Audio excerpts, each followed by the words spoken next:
Hello, everyone, and welcome to the new episode of D2C Dialogues. Today, I'm going to talk about a brand which had a very fantastic and a good inception story. Born out of a mom's need to give only the best to her babies. At the Mom's Company, which is on a mission to help moms to make safe, natural, effective choices for themselves and their families. Their products, developed and tested with the best experts for over a year, are made with love and made without compromise. With Mother Nature making her presence felt very strongly, everything that they create retains the good and rejects the bad to give a product that is as pure as mother's love. So, this is the Mom's Company, and today we are happy to introduce Mohit Sadani, the co founder of the Mom's Company. Welcome to D2C Dialogues, Mohit. Thank you. Pleasure to be here. Mohit, your brand or your company has been, in a lot of news of late in the last few years. The brand has scaled new heights. And today, when we see and take a step back, the first question that comes in my mind is, can you share the story behind the inception of the Mom's Company? What was that idea that made you, create this brand and this company? And then, we talk about it further. Sure. So it was quite interesting. I think at the core of it, it was a personal need. Both of our daughters, my wife and mine, one had atopic dermatitis and one girl had baby asthma. And what that basically meant was that any of the products that were available for skincare, hair care, body care for babies in the Indian market did not suit us. So we had to import everything. And when we started talking to other parents, we realized that almost everybody is importing something for the baby. And so Malika came in at this saying, let's try and do something where moms have to stop importing. We should be able to make high quality products in India and supply them. Right? It doesn't make sense. Why should we rely on importers? So she came at it from that angle saying, can we do something in India? I had a parallel journey to hers where I had done McKinsey and I had worked with retail consumer companies for a few years. After that, I had gone ahead and joined Snapdeal. And in Snapdeal, I realized, e-commerce had started at that time back in 2014 as suppliers of brands and unbranded products. But we really felt a brand could be made on e-commerce, which was built using social media. So before D2C was such a word, right, we were one of the early starters. And so that's when Malika and I came together and she hired me effectively with the idea saying, can we create high quality products for mothers and babies, which are now available on e-commerce first and then growing. And if we do, we have with the belief that if we are able to create really good quality products that are genuinely better, consumers will pay a slightly higher price for it. So that was the genesis of the brand. We started working on it in 2016 and launched the brand officially in 2017 March, about 6 years ago now. Oh, okay. Why baby and personal care? You both have, have had enough of experience and your years in McKinsey, etc. Why particularly this category? And not the other categories in the D2C segment. So we never started to create a big business. We started to solve a personal problem, right? And the personal problem was when we saw everyone around us importing, we said, why not go and solve this? The idea was 3 saal karke dekhte hain, how much, how big this becomes. And as the journey went ahead, which we'll speak about, we realized that it's such a large need that it made sense for us to make it a very large business. So to go raise venture capital funding, build the brand online, go offline. All of that happened because every time we launched something new, we realized that there's such a large need for products that we just stayed the course and kept building, focusing on mother and baby as a category. So at what stage did you realize, Mohit, that this is now the time? Because it was a personal need that initiated this company, and that's a that's a very good reason to start something new. Having said that, from starting something new, now to ensure that yes, this is the space where we would like to, because both of you all have invested your time into it, apart from the other resources. At what stage did you realize that yes, this is where we'll have to give our 100%, and this is a full-time job, a full-time business, and the future for us, at least during that time, the 16, 17, 18 period? Yeah. So we started with it being full-time for both of us. The idea we said is always, let's give it everything to start. And then from customer feedback, we know how big this can be. So we had quit. We were working on it for a year together. We started and launched. And then interesting things started happening. So in 2017, when we first launched with pregnancy care products. We started talking to customers. Customers came back and said, "Oh, where were you guys? Itne saalon se, I wish I had you when I was pregnant." So that's the sort of feedback that we got. We started talking to doctors. Doctors said, "Arey, when I was pregnant, I wish I had these products. Koi tha nahi. There was only a simple stretch mark oil." So very soon from the conversations, we realized that there is a very large space here and consumers really want to create high quality products. And this is a segment where there is lots of demand. So we started with that, and then the demand kept at it and we kept growing the business. So I think ulta hota. If we had launched and we were not getting so much high quality input and great feedback, maybe we would have not done it full time and done something else. But we never got to that stage. High quality input. Now, from the high quality input to the high quality or a good quality product, you guys were never into this product. You all entered into it. This is a segment, Correct. and you all were never Correct. manufacturers. So, Yeah. and being a consultant. So, how did you manage the quality part of it? Because they ultimately, for a mother, it's the quality. She will never compromise Yeah. on quality, and price she's ready Correct. to pay. Yeah. So I think that was the advantage of not being from the industry. Because when we went to the manufacturer, for example, we said, see, this is a list of ingredients from around the world where lots of databases and scientists are now saying, aapko use nahi karne hai. So you have to make a product without using any of these, which was sulfates, parabens, and so on, which everyone else was using. And when manufacturers came back and said, ye to ho hi nahi sakta, it forced us to go down and find a manufacturer who said, nahi, this sounds like an interesting problem. You want to make a brand, I'll solve it for you. Same thing happened on quality. When we started getting to product developers and NPD guys and quality guys, we had the same pattern where people said, what you're aiming for is so high, it will be fun for me to join and help you along the way. So let me come. So that's how we started attracting people who wanted to do better than what's available in the market. And it's the people who made the journey. So we had inputs on quality from a very senior professional sitting in Singapore. Our first product NPD was done in India, but validated by consumers and scientists in Europe and America, where they had set a higher bar that they were individually following. So I think that's what we had done. We said the Indian consumer deserves the best from the world. Can we be the brand who actually does it? And we will then have people in a similar fashion help us along the journey.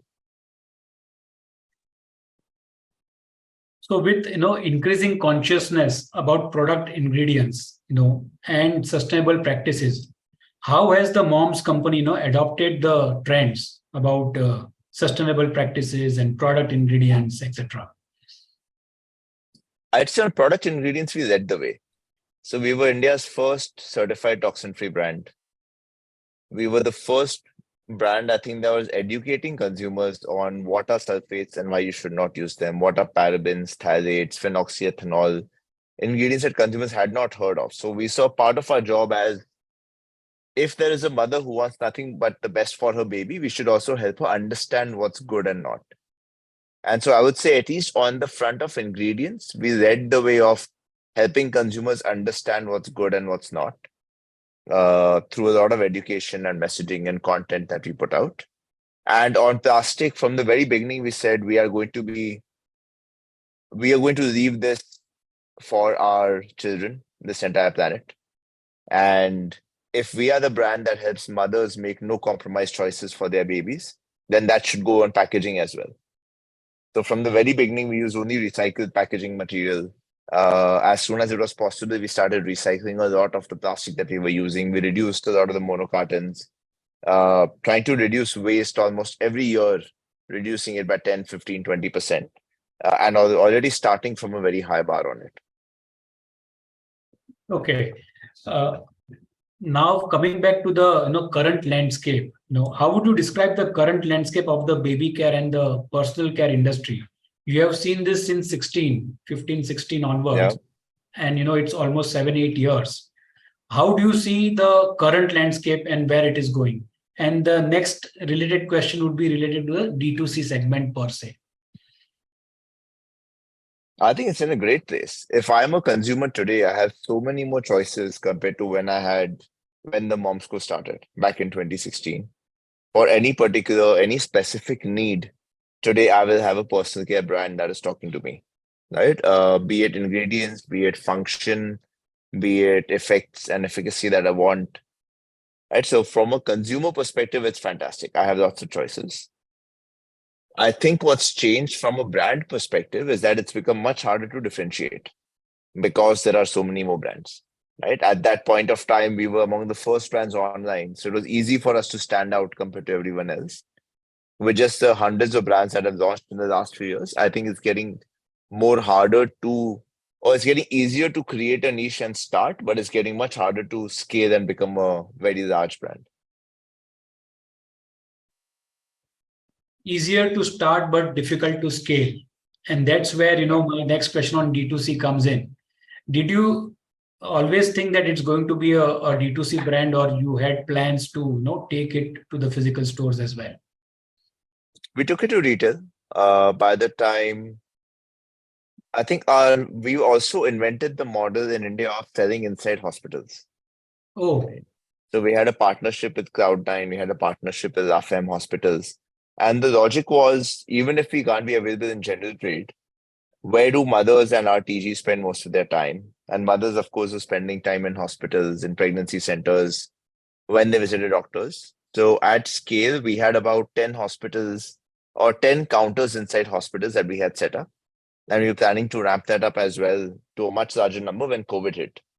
So our first foray into retail was doing own counters, very small EBOs inside hospitals and waiting areas. And then when COVID happened, we pivoted because we started getting calls from our same consumers saying, e-commerce is not delivering. How can I move any other product for my baby? Right? My baby is used to your body wash. Mujhe aapka body wash chahiye. How do I find it? And so we said, look, I think the brand is now at a stage where there is enough consumer demand. We should now start going offline. So during the first year of COVID in 2020, we started going offline in a big way. We were first available in pharmacies. Then we went to a lot of modern trade regional stores and then into some general trade as well. I think as of today, the Momsco is present in about 15 to 20,000 active stores across the top 20 cities in the country. that's a fantastic number. That's a fantastic number, Mohit. 15, 20,000 stores across 20 cities. It must be a challenging task to handle the whole supply chain out here. I mean, these number of stores and cities. And you can share some insights on how you manage your supply chain. Something that you started sitting at your place, your office, your home, and then getting into 20 cities, 15, 20,000 outlets is not, it's a Herculean task. So please shed some Yeah, light on your supply chain, Mohit. I think the good news that happened is that as the brand grew, we also had partners who grew along with us.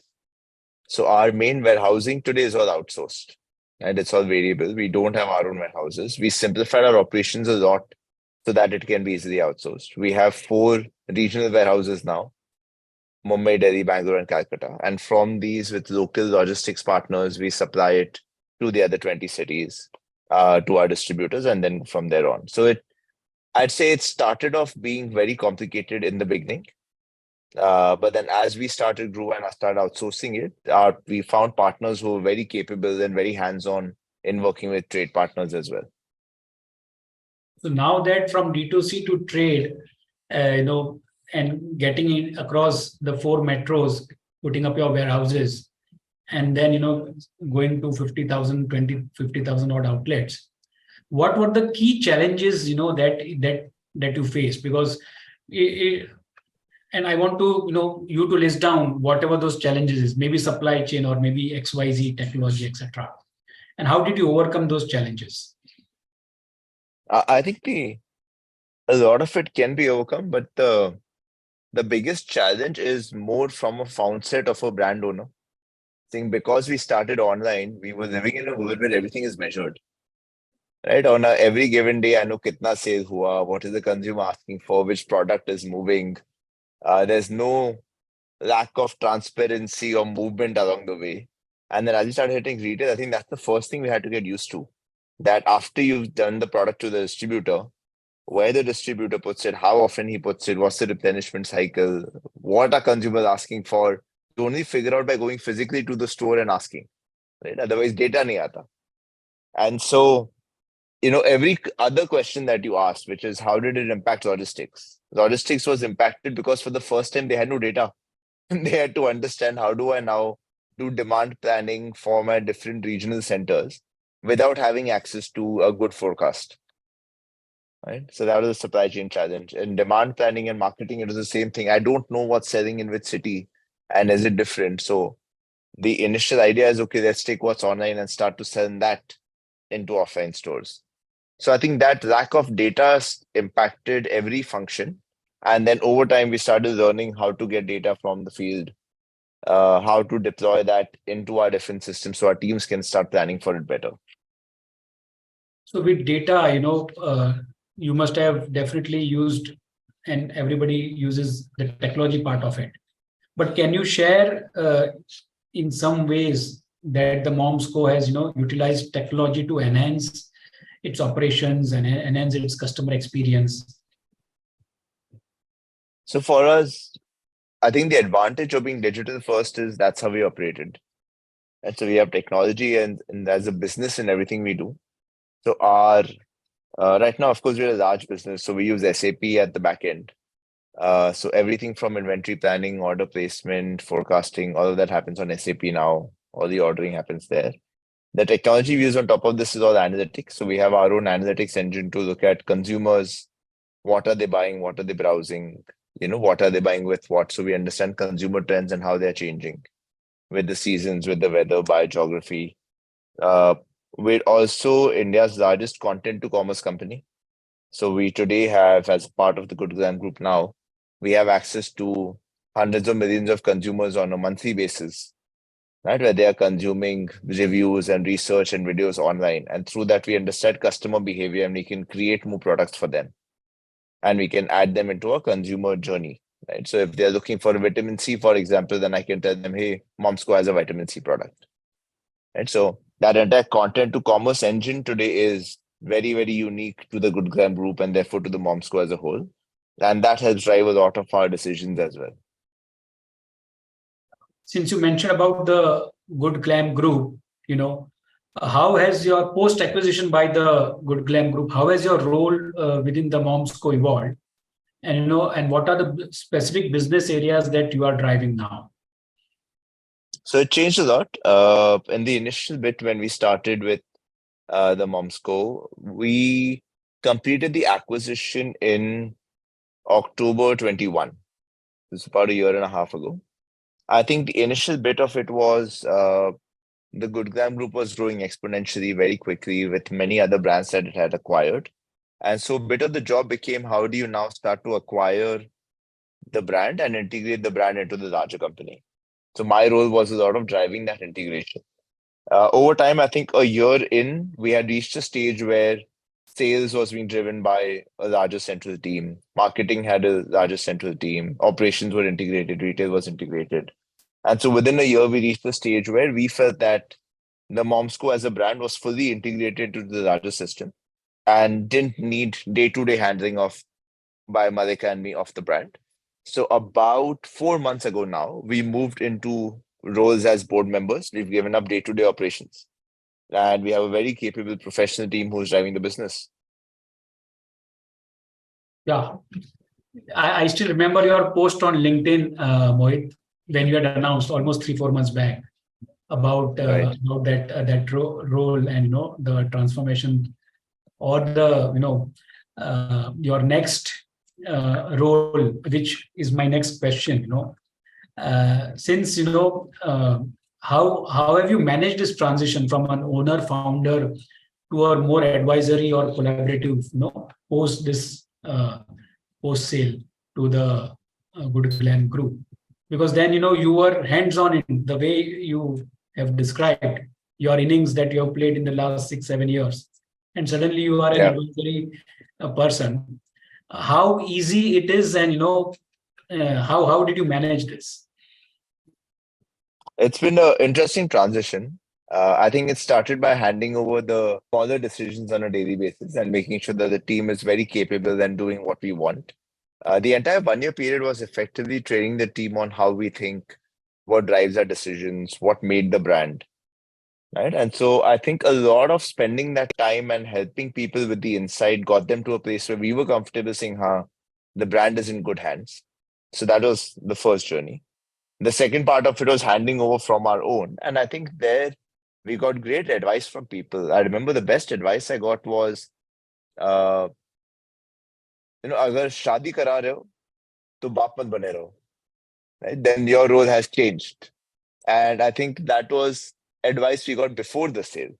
So we took that to heart. We said, okay, look, even before doing the deal, you're very clear that once we hand over, we realize that this is not our decision making domain. It's not our baby anymore, and we have to be comfortable.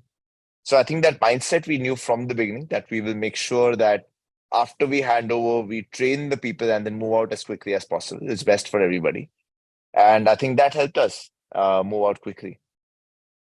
Yeah, handover, take over the auto process, that was carried out very, very swiftly and smoothly. Now coming to the your personal area of interest, Mohit. Now, what would be your next project? And I want to, before that, I also want to ask you one or two questions on the Indian D2C scenario that you are currently experiencing. What is it that you are looking, from which lens you are looking at the current Indian D2C scenario, and how it has changed, or how it will evolve? Because there are hundreds and thousands of players. So I wanted your Sure. views on the currency scenario. Sure. So I'll step back a little. How I have structured my time now is I actually spend a lot of time with D2C brands, both investing in brands and mentoring, supporting brands to get them to some scale. So that I do actively. For the same sort of brands and other entrepreneurs at large, Malika and I have started a podcast called Unscripted, where we interview other entrepreneurs through their journey so that it helps everyone on our learning. That's second. And then third, I'm spending some more time researching new areas to see what excites me for a full-time role in the future. Right. So that's where I am. Uh, I'm very excited about D2C in India because I think if you look at consumption in India, we are just getting started. Right. Really, the per capita consumption is very tiny. All brands in India are tiny. And my sense is when we become a brand conscious country, and by brand conscious, I mean consumers are willing to pay for a label because they trust its quality. Right? As we become a brand conscious country and our per capita grows and the economy grows in the next 10 years, I think there will be space for, like you said, hundreds and thousands of brands to actually come up. Many of them will talk to a particular need. Some of them will become larger and massy. But what will change, according to me, is earlier there was no space for small brands in the country. Right? If it was only retail, you can't be a small brand. You'll be limited to one area or one region. Today, I think you can be a small brand and still make a profitable, meaningful business out of it. So my sense is you'll see hundreds of those individual brands and brand owners emerge. And on the flip side of it, you will also see in many categories very large scale brands which are, which go over 1,000 crores. We've already started seeing the first few. because they talk to consumer need. And earlier, when it would take 20, 30, 40 years to build a brand, today brands are able to do that because they can talk so quickly and so specifically to their TG. They're able to do that in 3, 4, 5 years. Right? So to me, the time frame of brand building for very large brands is also going to change. So we're going to see very interesting D2C brands come up across categories, both small and large. So it's exciting times to me. Exciting times to be. That's Mohit.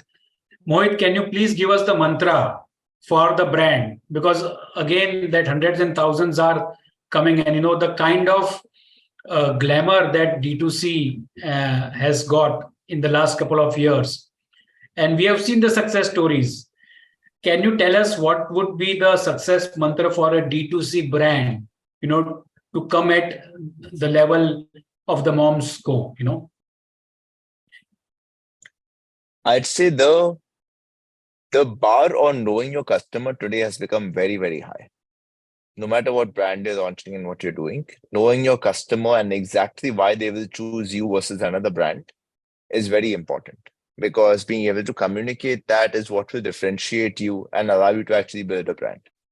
Right. So I think going back to the basics of knowing your customer really well. And the second part of it is communicating that in a way where your consumer understands it very quickly. Because what's also happened is with all of these brands growing up, the other bit that has changed is that consumer attentions have also gone down. Right? So our attention span, I think the latest research by Facebook says, is now down to 4.5, 5 seconds. So knowing your customer and then being able to communicate what your brand is and why it's different in that short 3, 4, 5 second time frame, that's incredibly important, right? So if you're starting a brand today, that would be my piece of advice. Get very, very sharp and clear on both of these facets, and then you'll build a meaningful brand. I think this is in nutshell the crux of your success or anybody's success. Know your customer and communicate that knowledge to them. That's something which is knowing and communicating is the key success mantra for a D2C brand today. Now, what's about the future, Mohit? Where do you see, what are your future plans? You did mention about mentoring, etc., but something concrete that you would like to share. I don't have, let's say they're not concrete yet. So too early to share, but I think as soon as we do something, the world will know. Sure. Looking forward for that. And this short dialogue on D2C, that is our D2C dialogues by Retailers Association of India. We are very happy to have you here today with us. Thank you very much for the time and the insights that you have given, the mantras that you have given. Those were very short, crisp, but to the point. And I hope the upcoming D2C brands, whoever wants to be a successful D2C brand and otherwise as well, will definitely follow these mantras and be a successful one like the Mom's Co. Thank you very much, Mohit Sadani, for being with us here today. Thank you. Thank you. Thanks for having me.